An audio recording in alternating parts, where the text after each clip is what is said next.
جنگل میں جاتے ہیں, چھوٹا سا آشیانہ بنا لیتے ہیں, چھوٹی سی جھوپڑی بنا لیتے ہیں اور وہیں پہ رہنے لگتے ہیں. اب وہی سالبہ, او پیارے سنو, وہی سالبہ ہیں جو نبی کے پیچھے 5 وقت کی نمازیں پڑھتے تھے, اب نبی کے پیچھے 4 وقت کی نمازیں پڑھتے ہیں اور بکریاں بڑھتی ہیں. وہی سالبہ جو 5 وقت کی نمازیں پڑھتے تھے اب 3 وقت کی نمازیں پڑھتے ہیں اور بکریاں بڑھتی ہیں, 2 وقت کی نمازیں پڑھتے ہیں اور بکریاں بڑھتی ہیں, 1 وقت کی نمازیں پڑھتے ہیں اور بکریاں بڑھتی ہیں. صرف جمعہ ایک ہفتے میں 1 دن مسجد جاتے ہیں. اب آؤ دیکھو بڑا دردناک واقعہ ہے پیارے, یہ اللہ کے پیارے نبی کے پیارے صحابی تھے جو پہلے غریب تھے, نبی کے پیچھے مسجد نبوی شریف میں 5 وقت کی نمازیں پڑھتے تھے, لیکن اب مالدار ہو گئے تو دھیرے دھیرے 5 قضا ہونے لگی.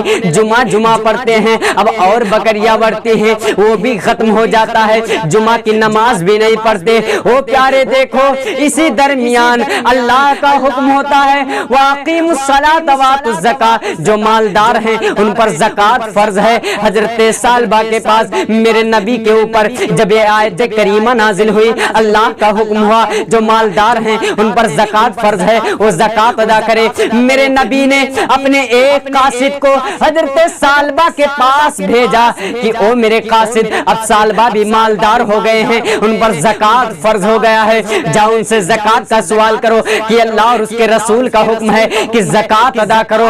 او سالبہ, اب دیکھو حضرت میرے نبی کا ایک قاصد سالبہ کے پاس پہنچتا ہے اور زکوٰۃ کا سوال کرتا ہے. حضرت سالبہ زکوٰۃ دینے سے بہانہ کر دیتے ہیں, ادھر ادھر کی باتیں بنا دیتے ہیں, زکوٰۃ ادا نہیں کرتے ہیں. جب نبی کا قاصد نبی کی بارگاہ میں پہنچتا ہے اور پورا معاملہ سناتا ہے تو میرے نبی کے آنکھوں سے آنسو آ گئے اور حضرت سالبہ کی طرف توجہ کر کے حضرت سالبہ کی طرف میرے نبی نے اشارہ کیا اور فرمایا او سالبہ, میں نے کہا تھا تمہارے لیے غریبی ہی بہتر ہے, غریبی ہی بہتر ہے, غریبی ہی بہتر ہے. او سالبہ, تم نہ مانے تھے, آج تم سے اللہ بھی ناراض ہو گیا اور اس کا رسول بھی ناراض ہو گیا. او پیارے, کچھ دنوں کے بعد میرے نبی دنیا سے چل بسے, میرے نبی دنیا سے چلے گئے, میرے نبی دنیا میں نہیں رہے. کچھ دنوں کے بعد جب حضرت ابو بکر صدیق کا زمانہ آیا, حضرت سالبہ سوچتے ہیں لاؤ کچھ بکریوں کی زکوٰۃ ابو بکر کی بارگاہ میں لے کر جاؤں, اگر ابو بکر صدیق قبول کر لیں گے تو میرا کام بن جائے گا. حضرت ابو بکر صدیق کی بارگاہ میں حضرت سالبہ بکریوں کو لے کر آتے ہیں. حضرت سالبہ جب آتے ہیں تو حضرت ابو بکر صدیق کہتے ہیں او سالبہ, میری بارگاہ سے نکل جاؤ, جس زکوٰۃ کو اللہ اور اس کے رسول نے مردود قرار دیا ہے اس زکوٰۃ کو صدیق اکبر قبول نہیں کر سکتا. کچھ دنوں کے بعد جب عمر فاروق کا دور آتا ہے, حضرت عمر کا دور آتا ہے, سالبہ سوچتے ہیں لاؤ عمر کی بارگاہ میں چلو, اگر عمر قبول کر لیں گے تو میرا بیڑا پار ہو جائے گا. اور عمر آپ جانتے ہی ہو عمر کتنے جلالی تھے, عمر کتنے جلالی تھے. حضرت سالبہ عمر کی بارگاہ میں پہنچتے ہیں کچھ بکریوں کو لے کر. حضرت عمر کی جب نظر حضرت سالبہ پر پہنچتی ہے تو حضرت عمر نے کہا تھا اے سالبہ, میری بارگاہ سے نکل جاؤ ورنہ تمہارا سر ہوگا اور میرا تلوار ہوگا. جس زکوٰۃ کو اللہ اور اس کے رسول نے مردود قرار دیا ہے, جس زکوٰۃ کو صدیق اکبر نے قبول نہ کیا ہو, اس زکوٰۃ کو عمر کیسے قبول کر سکتا ہے. اب عمر کی بارگاہ سے وہی سالبہ نکلتے ہیں, روتے ہوئے جا رہے ہیں, کبھی اپنے سینے پہ مار رہے ہیں, کبھی اپنے سر کے بال کو نوچ رہے ہیں اور کہہ رہے ہیں ہائے میں برباد ہو گیا, ہائے میں تباہ ہو گیا. نبی نے صحیح فرمایا تھا اے سالبہ, تمہارے لیے غریبی ہی بہتر ہے, غریبی ہی بہتر ہے, لیکن میں نہ مانا تھا, آج میں تباہ ہو گیا, آج میں برباد ہو گیا. اب عمر کی بارگاہ سے حضرت سالبہ جا رہے ہیں, زارو قطار روتے ہوئے جا رہے ہیں, جنگل میں چلے جاتے ہیں, وہیں کے وہیں روتے روتے مر جاتے ہیں. ان کی دولت ادھر کی ادھر ہو جاتی ہے اور وہ مر جاتے ہیں, کوئی جنازہ پڑھانے والا نہیں ہوتا ہے, ان کی لاش کو چیل کووں نے کھا لیا. آپ نے دیکھا کہ دولت والے کس طرح سے گمراہ ہوتے ہیں. لہٰذا میں یہی کہوں گا پیارے کہ اللہ نے اگر تھوڑی سی دولت دی ہے تو اس کے بارگاہ میں اس کا ہم شکر ادا کریں اور اس کی بارگاہ میں جتنا ہو سکے ہم خرچ کریں۔ وآخر دعوانا الحمدللہ رب العالمین۔ السلام علیکم۔